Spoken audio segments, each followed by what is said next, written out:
ಏನು ನಮಗೆ ಪಕ್ಷ ನಮ್ಮ ಎಲ್ಲ ಮುಖ್ಯಮಂತ್ರಿಗಳು ಉಪಮುಖ್ಯಮಂತ್ರಿಗಳು ರಾಹುಲ್ ಗಾಂಧಿ ಅವಕಾಶ ಕೊಟ್ಟಿದ್ರು. ನಮ್ಮ ಸಂಪೂರ್ಣ ವರದಿಯನ್ನು ಅವ್ರಿಗೆ ಒಪ್ಪಿಸಿದ್ದೇವೆ. ಎಷ್ಟು ಎಲ್ಲೆಲ್ಲಿ ಪ್ರವಾಸ ಮಾಡಿದ್ದೇವೆ, ಎಷ್ಟು ಜಿಲ್ಲೆಗೆ ಪ್ರವಾಸ ಮಾಡಿದ್ದೇವೆ, ಅದ್ರ ಜೊತೆಗೆ ನಮ್ಮ ಇಲಾಖೆಯಲ್ಲಿ ಏನು ಹೊಸದಾದಂಥ ಕಾರ್ಯಕ್ರಮಗಳು ತಂದಿದ್ದೇವೆ ಅದ್ರ ಬಗ್ಗೆ ಮನವರಿಕೆ ಮಾಡ್ಕೊಂಡು ಅದ್ರ ಜೊತೆ ಏನೇನೋ ಸಲಹೆಗಳು ಇದ್ರೆ ಅವ್ರ ಜೊತೆ ಕೇಳ್ಕೊಂಡು ಮುಂದಿನ ಬರ್ತಕ್ಕಂಥ ದಿನಗಳಲ್ಲಿ ಇನ್ನು ಯಾವ ರೀತಿಯಾದಂಥ ನಾವಿನ್ನ ಹೆಚ್ಚಿನ ಮಟ್ಟದಲ್ಲಿ ಜನಕ್ಕೆ ರೀಚ್ ಆಗ್ಬೋದು, ಕಾರ್ಯಕ್ರಮ ಮುಗಿಸ್ತಕ್ಕಂಥದ್ರ ಬಗ್ಗೆ ಚರ್ಚೆ ಆಯ್ತು. ಇಲ್ಲ, ಅದ್ರ ಈ ಪಕ್ಷದ ಸಂಘಟನೆ ಬಗ್ಗೆ ಜಾಸ್ತಿ ಮಾತಾಡಲ್ಲ. ಇದು ಓವರ್ ಆಲ್ ರಿವ್ಯೂ ನನ್ನ ಇಲಾಖೆ ಬಗ್ಗೆ ಜಾಸ್ತಿ. ಸರ್, ಈ ರಿವ್ಯೂ ಇದನ್ನ ಓವರ್ ಆಗಿ ಸಚಿವರ ಮೌಲ್ಯಮಾಪನ ಅಂತಾನೆ ಪರಿಗಣಿಸಲಾಗಿದೆ. ಈಗ ನೀವು ಹೆಂಗನ ವಿಶೇಷಣೆ ಮಾಡ್ಬೋದು, ಬಂದ್ ಕೇಳಕ್ ಅಧಿಕಾರ ಇದೆ. ನಾವು ಹತ್ರ ಕುತ್ಕೊಂಡ ಮೇಲೆ 2 ವರ್ಷ ಏನ್ ಮಾಡಿವಿ ಅಂತ ಹೇಳಿದೀವಿ. ಅದ್ರ ಮೇಲೆ ಪಕ್ಷ ಏನ್ ತೀರ್ಮಾನ ಮಾಡುತ್ತೆ, ಪಕ್ಷ ಬಿಟ್ಟಿರ್ತದೆ.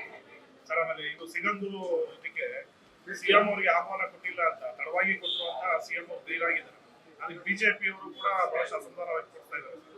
ಕುಂಟುರಪ್ಪ ಹೇಳ್ಕೊಂಡು ಸಿಎಂ ಸಿದ್ದರಾಮಯ್ಯ ಅವರು ಹೋಗ್ಲಿಲ್ಲ ಅಂತ ಹೇಳ್ತಿದ್ದಾರೆ. ಇದು ಬಿಡ್ರಿ, ಪ್ರೆಸಿಡೆಂಟಿಗೆ ಪ್ರೋಟೋಕಾಲ್ ಇಟ್ಕೊಳ್ಳಂಗಿಲ್ಲ ಅವರು.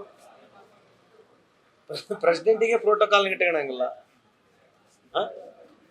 ಈಗ ಮೊನ್ನೆ ನಾನು ಸುಮ್ಮನೆ ಉದಾಹರಣೆಗೆ ಹೇಳ್ತಕ್ಕಂಥದ್ದು, ನಾವ್ ಹೇಳಿದ ತಕ್ಷಣ ನೀವೆಲ್ಲರೂ ಅವ್ರ ವಿರುದ್ಧ ಹೇಳ್ತೀವಿ ಅಂತ ಯಾವ ಪ್ರೋಟೋಕಾಲ್ ಎಲ್ಲಿದೆ ಅವ್ರದ್ದು? ಈಗ ಮುಖ್ಯಮಂತ್ರಿ ಅವರು ಆ ರೀತಿ ಹೇಳಿದ್ಮೇಲೆ ನಾನು ಅದನ್ನ ಹೆಂಗ್ ಕೌಂಟರ್ ಕೊಡ್ಲಿ? ಇಲ್ಲ ಅಂತ ಹೇಳಕ್ ಬರುತ್ತಾ? ಮುಖ್ಯಮಂತ್ರಿ ಹೇಳಿದ್ರೆ ಸ್ಪಷ್ಟೀಕರಣ ಮುಖ್ಯಮಂತ್ರಿ ಕೊಡ್ತಾನೆ ಇದ್ದಾರೆ.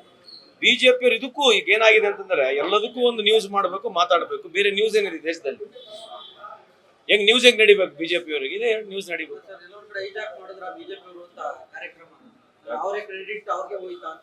ಅಲ್ಲ, ಇಡೀ ದೇಶದ ಮೊನ್ನೆ ದೊಡ್ಡ ಬ್ರಿಡ್ಜ್ ಉದ್ಘಾಟನೆ ಆಯ್ತಲ್ಲ ಜಮ್ಮು ಕಾಶ್ಮೀರದಾಗ, ಒಂದೇ ಫ್ಲಾಗ್ ಹಿಡ್ಕೊಂಡು ಹೋದ್ರಲ್ಲ, ಅದು ಯಾರು ಮಾಡಿರೋದು?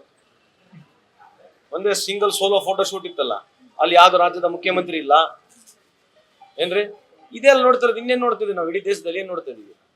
ಎಲ್ಲಿ ಬ್ರಿಡ್ಜ್ ಬೀಳ್ತದ ಅಲ್ಲಿ ಯಾರು ಫೋಟೋ ಇರೋದಿಲ್ಲ.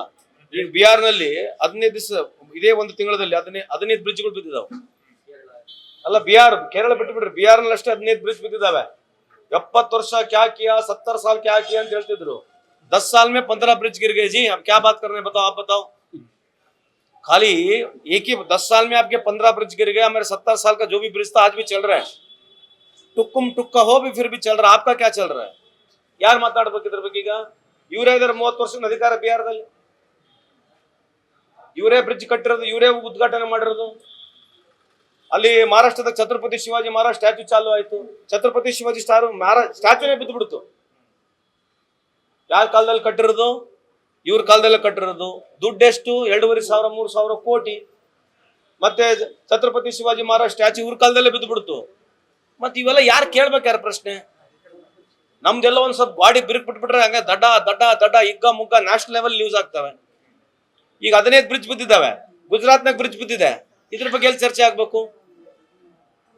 ಚರ್ಚೆಯಲ್ಲಿ ಆಗ್ಬೇಕು. ಯಾರು ಸಿಗ್ತಾರೆ ನಿಮ್ ಕೈ ಪ್ರಶ್ನೆ ಕೇಳಕ್?